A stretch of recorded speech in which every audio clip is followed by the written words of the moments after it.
He's mysterious. His face is hidden behind a red mask that only shows a hint at glowing pupils. He's dapper in an exoskeleton that looks like a freshly pressed red suit, black tie, classy pink gloves, Oxford shoes, and a cane pulled out of tacos putting on the Ritz. Though his look is more an 80s shoulder pads power suit than Victorian gentleman. And he's cold, cruel, calculating, intimidating. He's the thin line between order and the destruction of the multiverse. It doesn't matter if the rule violation is as mundane as someone stealing office supplies, or, how dare they, indulging in a hobby or activity outside of their universally deigned designation. Long enough, it becomes corporate time theft. Everyone in the cosmic hierarchy is forever locked into one specific role, and on call via a beeper that will not stop until you go perform your job. If you fail to comply, here comes Scrabby. He'll trap you in a Tamagotchi egg forever. And no, he's not going to give you pellets, play with you, or clean up your messes. Thankfully, it seems like it's a stasis pod, so you won't go hungry, or have to deal with the same fragile,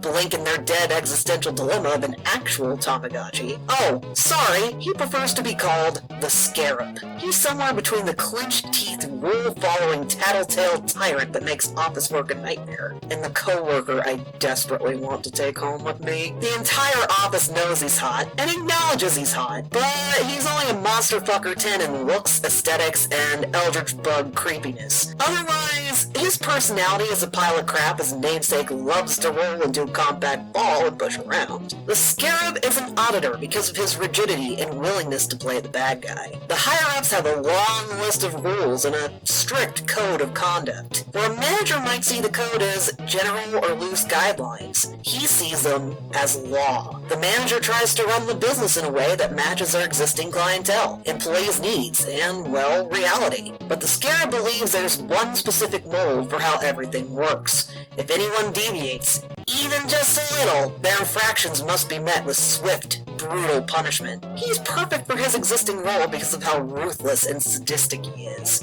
The Scarab earnestly plays into the idea of the corporate ladder, meritocracy, and the abusive power dynamic attached. He's wholly dedicated to his job. It's the core of his existence. So if he plays the game long enough, he has to be promoted. The entire goal is to push and battle his way to the top spot so that he can be a full-force tyrant rather than a lower-tier guard dog anxiously gnawing at his muzzle. He enforces authority, but he can and will question their judgment, argue, and push back when he doesn't agree with someone's decision. If there's someone higher than the manager, he will go over the manager's head if it means getting the clearance he needs to get his way. As a result, he's unapproachable, inflexible, unpleasant to be around, and absolutely lacks imagination. When the Scarab complains about getting passed over for the Wishmaster role, it stems from his desire for more power and control than he has now. He's just as trapped and frustrated as his co-workers Prismo or the Cosmic Owl. But where those two are heart-achingly bored, lonely, and depressed, the Scarab is angry, bitter, and vengeful. He enjoys lording some kind of authority over his would-be victims. He'll find any and every reason to demonize someone if it means he gets to torment or attack them in some manner for a cathartic release. In stark contrast to the Scarab, Prismo is a very friendly, seemingly carefree, sociable fellow with an always open door for new friends or acquaintances. He's a bit awkward, but that's more because his role as Wishmaster is a very isolated, seek-him-out deliberately position. He's so drawn to Jake because that's the exact reckless, charming, lovable scamp he'd be if he could realistically live outside of his multi-dimensional cube. Besides a welcoming bedside manner, Prismo is creative, clever, and imaginative. He either knows how to guide someone to a wish that actually grants them the results they're looking for, or avoid the more disastrous consequences of someone with malicious intent. There's only so much he can and should do. Granted, Prismo has a similar lack of read-the-room awareness that Jake does.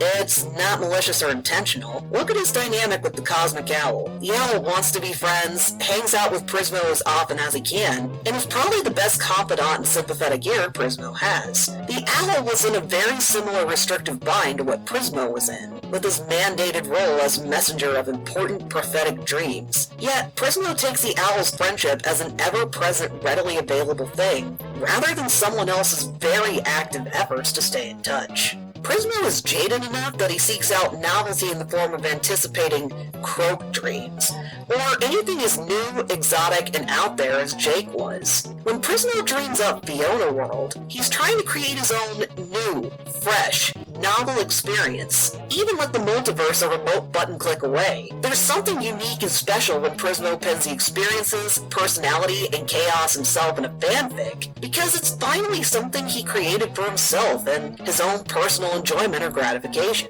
He's roughly equivalent to a corporate graphic designer or artist. He still enjoys his craft, but it's become a tool for corporate interests and has such strict regulations and restrictions, it started sucking the joy out of the craft. Well, Prismo finally found some kind of outlet with Fionna World, enough that he was willing to risk everything to keep his art alive and thriving. He lost the friendship and camaraderie that inspired his art in the first place. Jake was his creative spark, a reminder that there's still awe, wonder, and beauty in the grander multiverse. What Prismo really wanted and craved was someone that he could have deeper, meaningful conversations with. The Cosmic Owl always wants distractions and to avoid talking about anything too heavy. Jake, for all of his flightiness and eccentricities, was in tune with the universe, in harmony with himself, and ready for anything. He lived in the moment. So, in a nutshell, Prismo became the Wishmaster because his personality, talents, and experiences were a better fit for the role. When the Scarab directly targets Prismo in Fionna World, he's channeling all of his envy,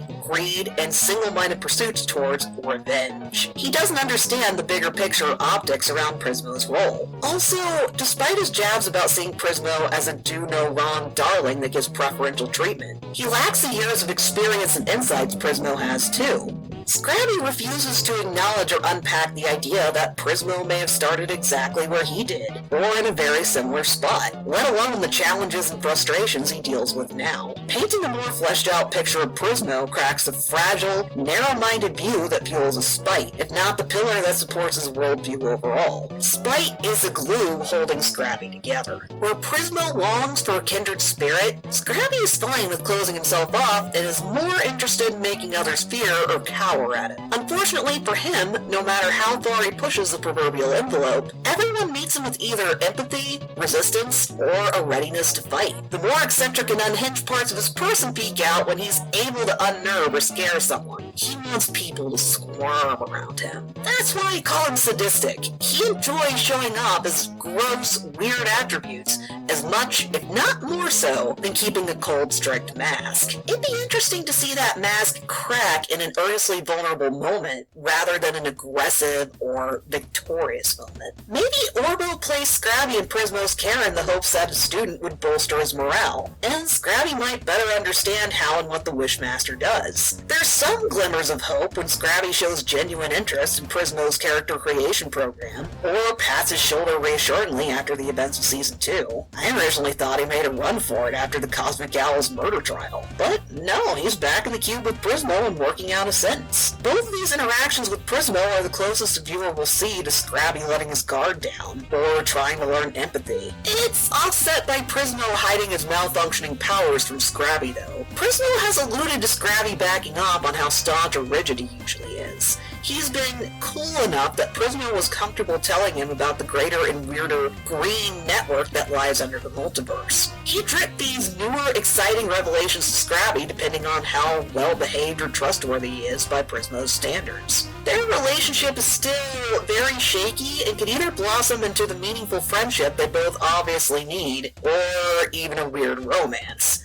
This show could explore either. It likes throwing offbeat, out-of-the-blue curveballs, and is perfectly happy sitting between bizarre fanfic staples and subversive storytelling, and I absolutely love it for that. So, Scrabby may be biding his time to learn enough for an effective coup d'etat or otherwise. He's either on the verge of a redemption arc, or becoming an even bigger menace than he was in Season 1. For now, I'm waiting on pins and needles for more breaking the corporate drone angst or shipping fodder. Or there's even the angle that Scrabby's a bit of an audience insert with Prismo revealing, oh, there's yet another layer to the multiverse, so I don't know. Maybe it'll be all of those things. Maybe it'll be none of them. I'll just wait and see how things shake out.